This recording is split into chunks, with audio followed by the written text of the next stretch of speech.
Bismillahirrahmanirrahim. Alhamdulillahilladzi samma nafsahu bil quddus taqaddasa amma yazunnuhu al-yahudu wan nasara wal majus. Ashhadu an la ilaha illallah wahdahu la syarika lahu rabbul malaikati wan namus. Wa ashhadu anna sayyidana Muhammadan abduhu wa rasuluhu azkan nufus.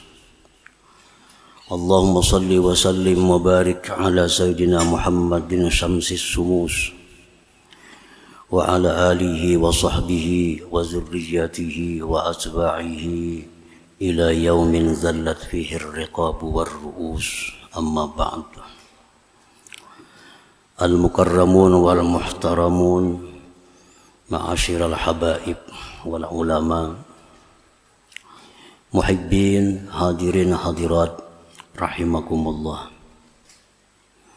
Puji syukur selalu kita haturkan kehadirat Allah Subhanahu wa ta'ala, yang mana dengan limpahan taufik dan hidayah serta inayahnya kepada kita, sehingga kita bisa kembali berkumpul, bertemu di Masjid Bustanul Muhibbin yang penuh berkah dan rahmat ini.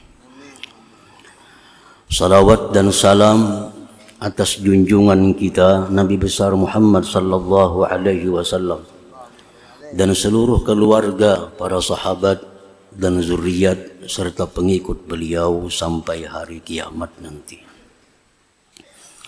Para muhibbin rahimakumullah, al-khamis min asma'il husna al-quddus.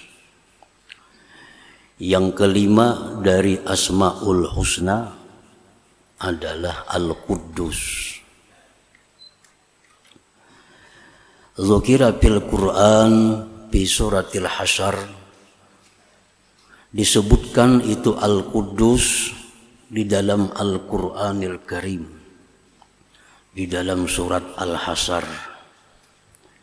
A'udzu billahi minasyaitonir rajim. Huwallahu alladzi la ilaha illa huwal malikul quddus. Wa fi suratil Jumu'ah, dan di Quran disebutkan pula dalam surah Jumat. Yusabbihu lillahi ma fis samawati wa ma fil ard al-malikil quddus. Jadi ada dua kali disebut dalam Al-Quran nama Allah Al-Quddus ini. Dan Rasulullah sallallahu alaihi wasallam apabila selesai sembahyang witir, menurut hadis yang sahih, beliau membaca Subhanal Malikil Quddus 3 kali. Subhanal Malikil Quddus, Subhanal Malikil Quddus. Dan di dalam hadis yang sahih pula, Rasulullah SAW di dalam rukuk sembahyang itu kadang-kadang membaca Subuhun Quddus Rabbul Malaikati Warruh. Nah, para muhibbin rahimakumullah, Al-Quddus huwa alladhi taqaddasat dhatuhu wa sifatuhu wa af'aluhu an kulli ma la yaliku bijalalihi wa kamalihi wa jamalihi. Kudus itu adalah yang suci zatnya dan sifatnya dan perbuatan-perbuatannya dari tiap-tiap yang tidak layak dengan kebesarannya, kesempurnaannya, dan keelokannya. Nah, itu artinya Al-Quddus. Al-Quddus adalah yang maha suci zatnya, sifatnya, perbuatannya dari segala yang tidak patut dengan kebesaran, kesempurnaan, dan keelokannya. Nah, itulah terjemah Al-Quddus. Seringkali kita singkat dengan sebutan Maha Suci. Al-Quddus biasa diartikan dengan Maha Suci.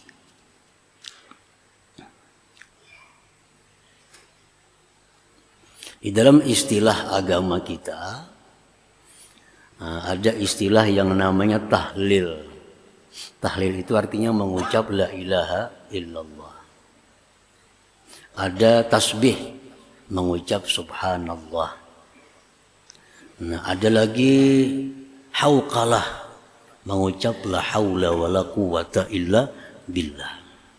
Ada basmalah, mengucap bismillahirrahmanirrahim. Ada pula takbir, mengucap Allahu Akbar. Ada pula takdis. Nah, takdis itu mengucap Subhanallah Al-Quddus. Subhanallah Al-Quddus itu takdis namanya. Jadi misalnya kita ayo bertahlil, artinya ayo mengucap la ilaha illallah, la ilaha illallah. Ayo bertasbih, mengucap subhanallah, subhanallah, subhanallah. Ayo bertakdis, subhanal Quddus, subhanallah Al-Quddus, subhanallahil Quddus. Itu takdis.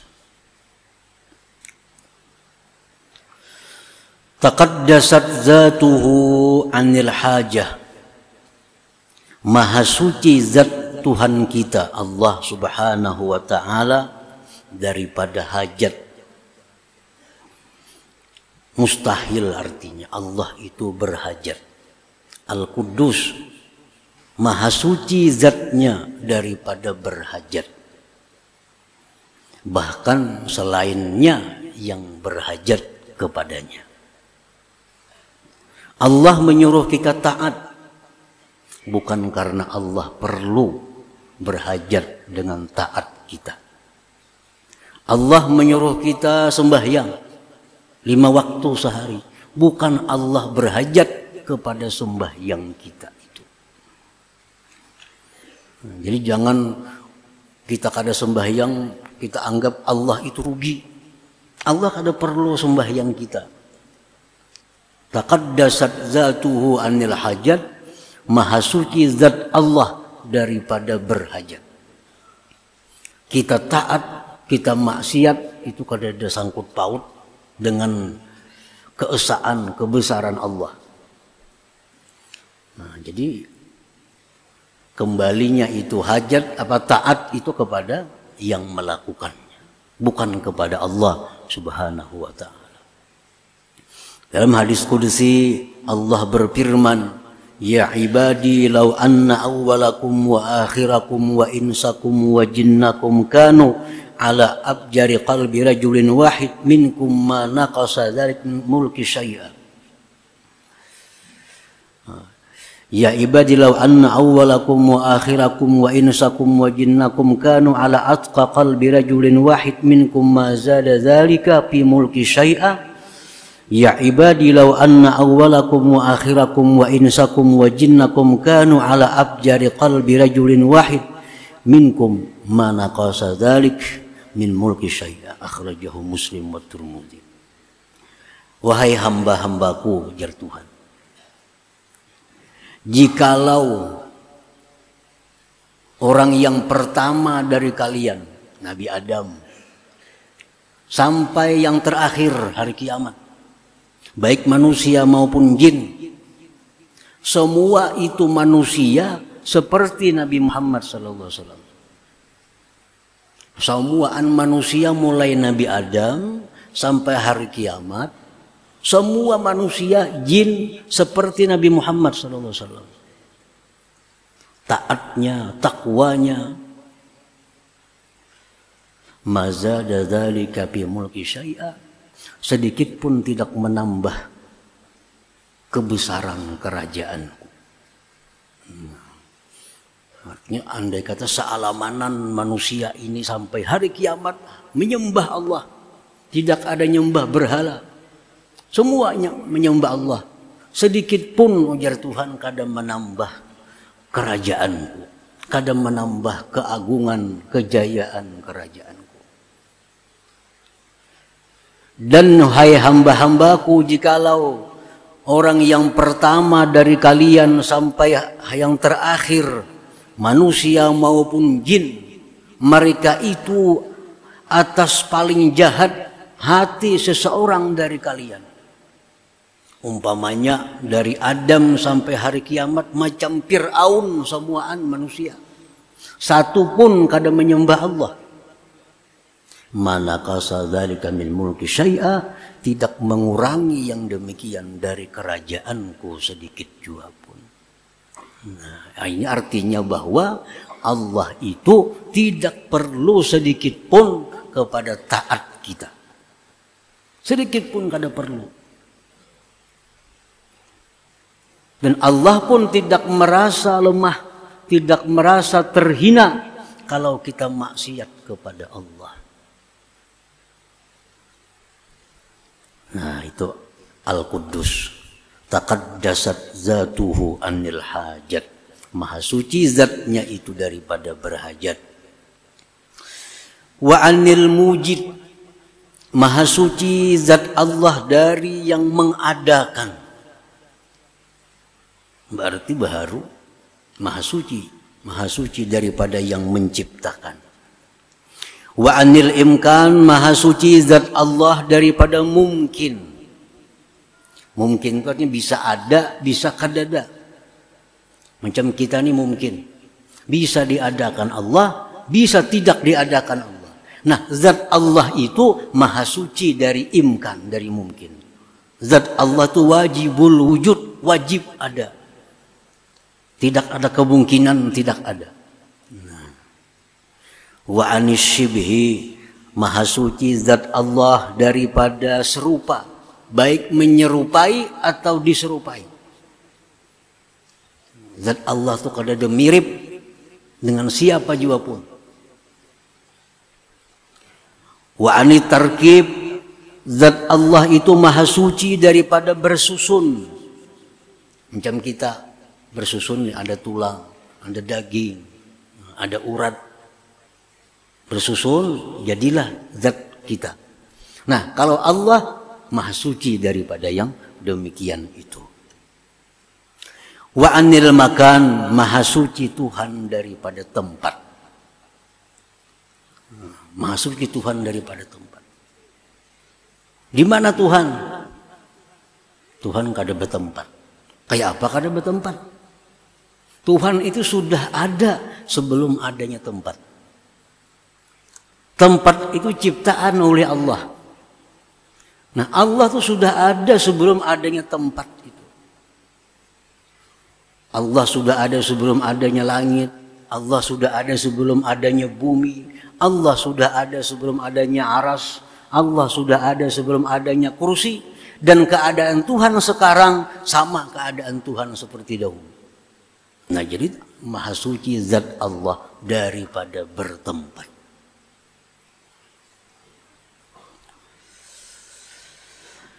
Wa an idrakil hawas, dan maha suci zat Allah daripada diperdapati oleh panca indera. Nah, kalau bang Tuhan itu bisa disentuh, nah, Tuhan bisa dilihat dengan mata, maka dia bisa.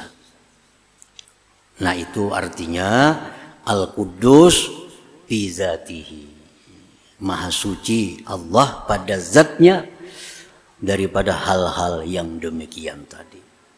Nah, para muhibbin rahimakumullah. Taqaddasat sifatuhu minal jahli wa anil ajzi wa anil ittirar wa anil tagayyur wa minas sahwi wal ghaflah. Maha suci zatnya sudah tadi. Kemudian maha suci sifatnya Allah daripada jahil. Bagi Allah tuh kada ada istilah kada tahu. Nah, ini Al-Quddus. Al-Quddus. Kada ada Tuhan tuh, kada tahu, kada ada. Wa anil ajzi, daripada lemah. Lemah. Kada bisa berbuat. Kada mampu berbuat. Nah, maha suci Tuhan dari itu. Wa anil ittirar, dan maha suci sifat Tuhan itu daripada terpaksa. Kada kawa dipaksa Tuhan. Kayak apapun kita berdoa, bertandik, kada kawa dipaksa-paksa. Karena kau dipaksa.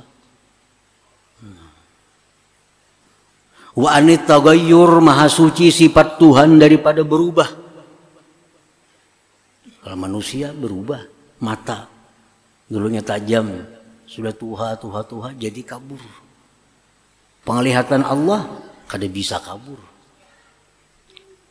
Maha suci Tuhan dari itu. Dan daripada lupa dan lengah.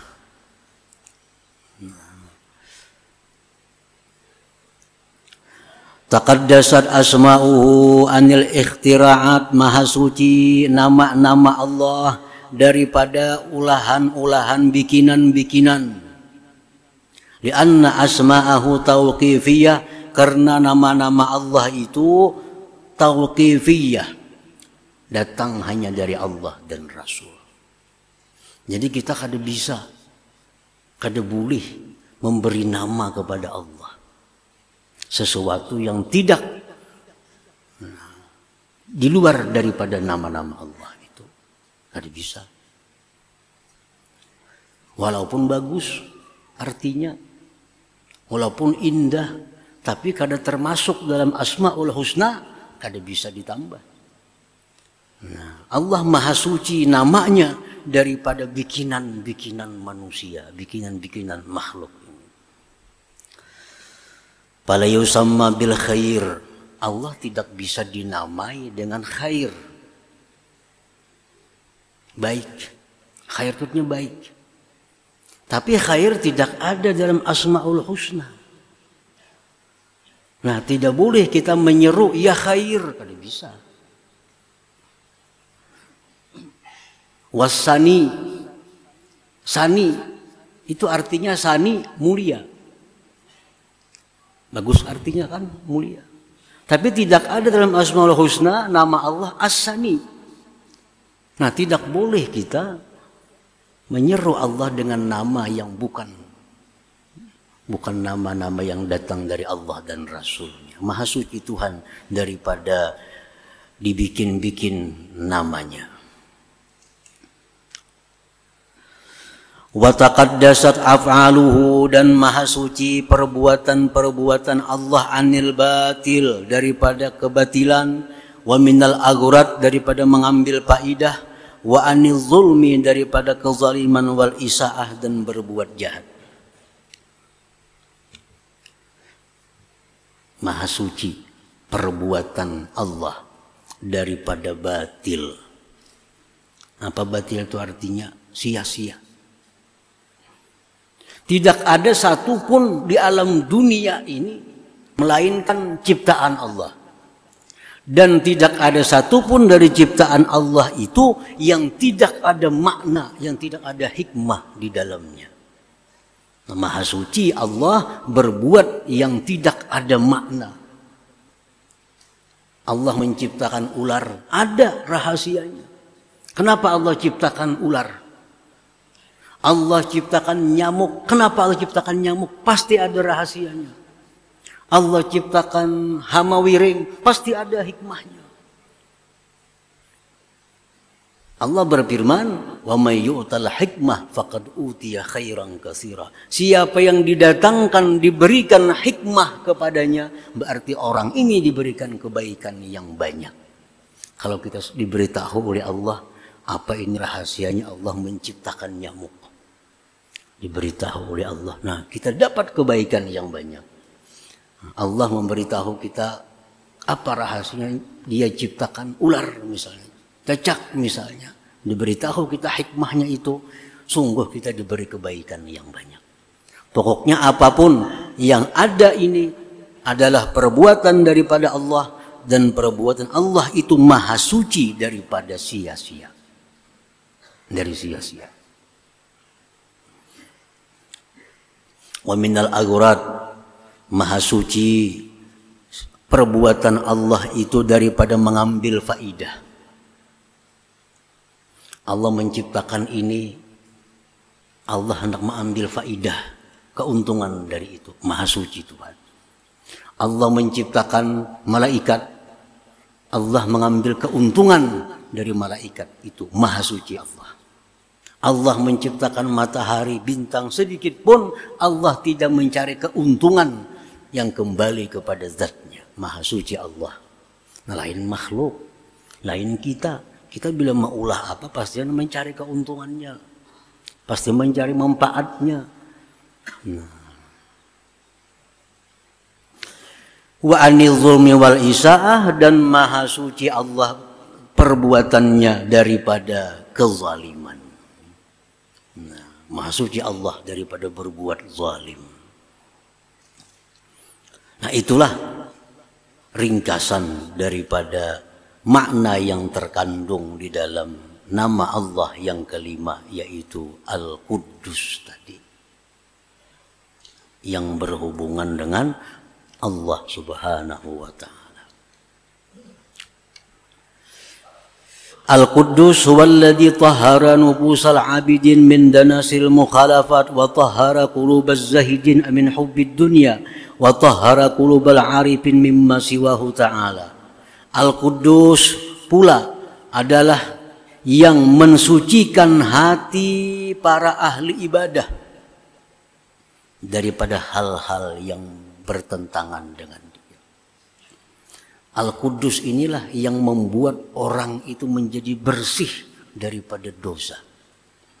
Al-Quddus inilah yang membuat manusia itu bersih hatinya dari sifat-sifat yang tercela. Nah, itu Al-Quddus. Jadi ada makna Al-Quddus yang berhubungan dengan Allah. Ya tadi, maha suci zatnya ini, maha suci sifatnya, maha suci perbuatannya. Yang berhubungan dengan kita, Al-Quddus yang mensucikan anggota tubuh kita daripada maksiat, yang mensucikan hati manusia daripada sifat-sifat yang tercela. Nah, para muhibbin rahimakumullah. Nah, apabila sudah kita tahu makna Al-Quddus seperti tadi, kita wajib beriman, wajib percaya itu. Dan buah keimanan, buah kepercayaan kita kepada makna Al-Quddus tadi membuahkan dua keadaan pada diri kita. Artinya kalau sudah kita beriman lawan Al-Quddus, maknanya itu tadi, nah kita mesti menyikapinya dengan dua hal. Ini samaratul iman, buah iman. Pertama, ayyuqaddisa zatahu wa sifatihi wa af'alahu amma la yaliku bi jamalihi wa jalalihi wa kamalihi. Pertama, kalau kita sudah beriman dengan Al-Quddus tadi, bahwa kita wajib mensucikan zatnya, sifatnya, perbuatannya dari yang tidak patut. Dengan kebesarannya, kemuliaan dan keindahannya. Nah, zat Allah. Kita sudah beriman zat Allah itu kada bertempat tadi. Nah, jangan dipadahkan lagi Tuhan itu di atas. Sudah tahu bahwa Al-Quddus artinya maha suci Tuhan daripada bertempat. Jangan dikatakan lagi Allah itu di atas. Kehendak di atas jadi. Nyaka kehendak Allah pang nyamannya. Bepahala kita menyebut kehendak Allah jadi insya Allah jadi aja. Nah bagusnya. Kadang kehendak di atas jar. Siapa di atas itu banyak di atas. Ini kalimat yang salah. Kadang jadi pahala. Bahkan membahayakan akidah. Bila kehendak Allah jadi kada usah bila kehendak yang di atas. Kada usah. Itu kalau sudah kita beriman kepada Al-Quddus. Kada lagi kalimat di atas itu. Karena Allah maha suci daripada tempat. Dan kita mensucikan sifat Allah daripada yang tidak patut dengannya.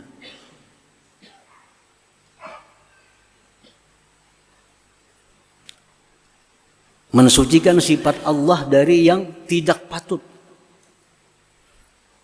Misal kita mendesak Allah. Nah, mendesak Allah. Ini orang kada beriman dengan Al-Quddus. Padahal Al-Quddus itu artinya Allah tidak bisa didesak. Maha suci Allah daripada dipaksa.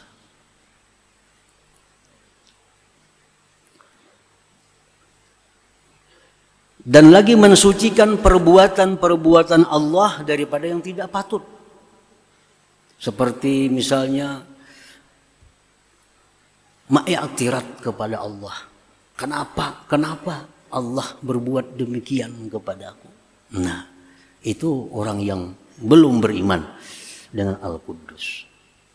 Perbuatan Allah itu berputar hanya dua hal. Satu, anugerah. Dua, keadilan. Antara itu. Kalau kada Allah berbuat kemurahan dengan kita, Allah berbuat keadilan. Antara dua. Allah masukkan orang ke surga karena kemurahannya. Allah masukkan orang ke neraka karena keadilannya. Allah berikan hidayah si fulan ini karena kemurahannya. Allah berikan ini sesat karena keadilannya. Dua. Bila kada kemurahan, keadilan. Tidak sedikit pun bahwa Allah Ta'ala itu perbuatannya itu zalim. Walaupun sekilas dianggap sakit perbuatan Allah. Tapi seluruh yang diperbuat Allah itu walaupun sakit, walaupun pahit, tetapi bagi kita pasti ada hikmahnya. Jangan sampai karena kita ini banyak dapat musibah, segala macam musibah. Padahal kita sembahyang, padahal kita puasa, padahal kita zakat, padahal kita beribadah. Tapi banyak musibah datang, jangan sampai kita beranggapan, kenapa Tuhan macam ini? Kenapa orang sebelah nang kada sembahyang, nyamannya hidup? Aku nang sembahyang buha, membaca surah Waqiah, kenapa susah, banyak hutang? Nang di sebelah mana berbuat riba segala macam, kenapa makmur? Jangan sampai demikian. Allah Maha Suci daripada berbuat kezaliman. Allah tidak akan menurunkan penyakit kepada kita, melainkan ada hikmah perbuatan Allah. Ada kebaikan yang dikehendaki oleh Allah Subhanahu wa taala kepada kita. Para muhibbin rahimakumullah. Seorang dokter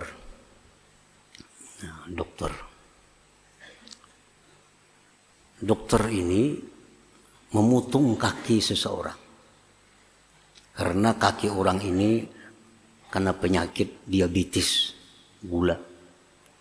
Lalu kakinya buruk. Dokter dipotong dokter.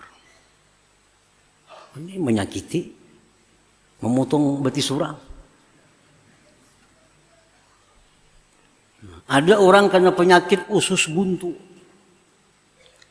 Dokter membedah, dibalahnya parut. Sakit nih. Apakah dokter ini zalim dengan orang ini? Zalim tak dokter tuh? Maulah pasien ini mengatakan atau keluarga pasien, jahatnya dokter, kenapa betisnya ditatak? Jahatnya dokter, kenapa parutnya dibalah? Nah, tentu kita kadang akan mengatakan itu kepada dokter. Bahkan kita berterima kasih kepada dokter. Bayar lagi. Bayar. Karena sanda pehumaan, berobat. Sanda macam-macam. Padahal disakitinya. Nah, kenapa kita rela? Terima kasih sama dokter, bayar. Kaki dipotong. Karena ingin menyelamatkan yang lebih banyak di tubuh kita. Itu. Karena ingin menyelamatkan yang lebih banyak di tubuh kita. Kalau dibiarkan ini menjalar, nah bisa kemana-mana penyakit nih. Nah, untuk membuang penyakit itu, dokter mengambil kesimpulan amputasi, potong kakinya. Dengan senang hati kita sebelah batis saja lagi. Ikhlas, ridha. Karena menyelamatkan sisa tubuh yang lebih banyak. Nah, itulah rahasia Allah kenapa memberikan kita penyakit. Penyakit.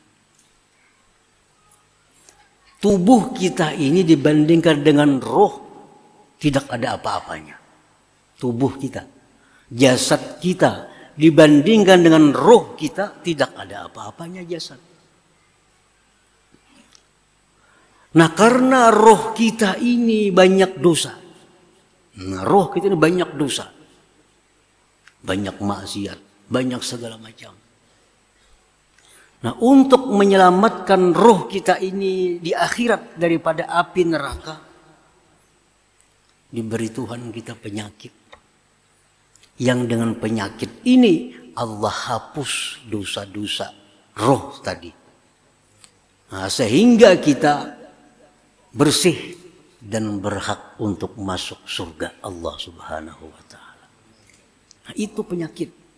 Ini hadis yang sahih menyatakan demikian. Tidak ada satu penyakit pun yang diberikan Allah kepada manusia, melainkan ada dosa yang diangkat dari tubuh manusia itu. Mana kita sayangnya roh dengan jasad kita? Mana sayangnya? Sayang roh. Roh kekal. Jasad hancur. Sayang roh. Nah, kalau kita sayang roh, karena berharga roh daripada jasad, mestinya kita sakit itu kada perlu keluh kasah, kada perlu sedih, kada perlu macam-macam. Terimalah penyakit ini dengan lapang dada. Anggaplah ini dokter yang memutung kaki untuk menyelamatkan bagian tubuh yang lainnya. Jadi Allah menurunkan penyakit itu tujuannya adalah membersihkan rohani kita. Dengan penyakit itu roh kita jadi bersih dan kita selamat dari neraka masuk surganya Allah Subhanahu wa Ta'ala. Mana ada manusia yang kada berdosa selain daripada para anbiya. Semua berdosa. Dan salah satu yang menghilangkan dosa adalah musibah, penyakit. Setiap kali penyakit walaupun kasusuban itu ada dosa yang dihapuskan dari Allah daripada kita. Nah, disinilah para orang-orang arif billah, orang-orang yang ma'rifat dengan Allah. Mereka bila dapat musibah, mereka bergembira. Mereka bergembira. Mereka dapat musibah, bergembira. Dapat penyakit, mereka bergembira. Kenapa? Karena ini adalah pembersihan. Agar rohku bisa bersih menghadap Allah Subhanahu wa Ta'ala.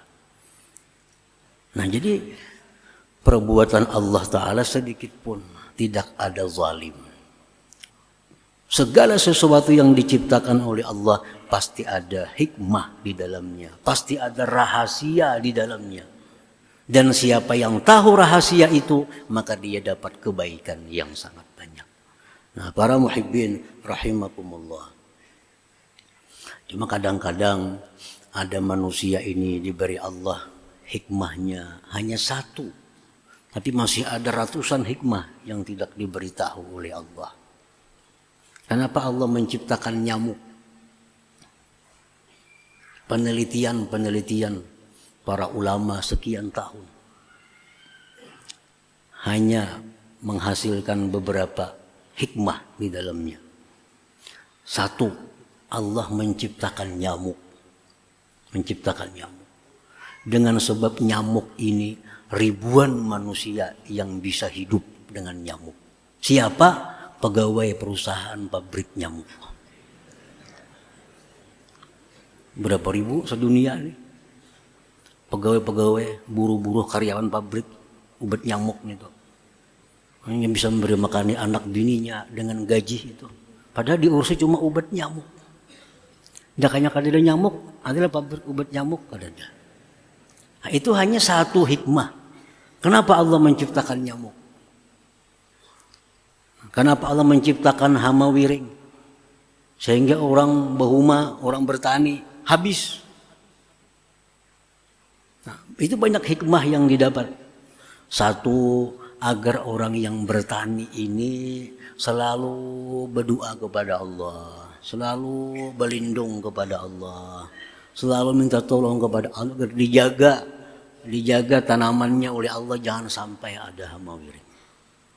Nah, lalu dengan berkat itu lalu kita bisa berdoa lawan Tuhan, bisa minta perlindungan, agar perumahan ini jangan sampai diganggu oleh hama wiring.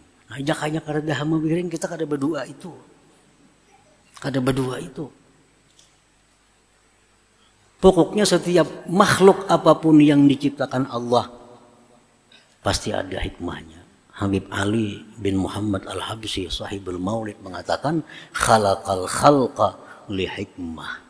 Allah menciptakan makhluk itu pasti ada hikmah, pasti ada rahasia di dalamnya. Yang rahasia itu merupakan kebaikan yang kembali kebaikannya kepada manusia itu pula, bukan kepada Allah Subhanahu wa taala.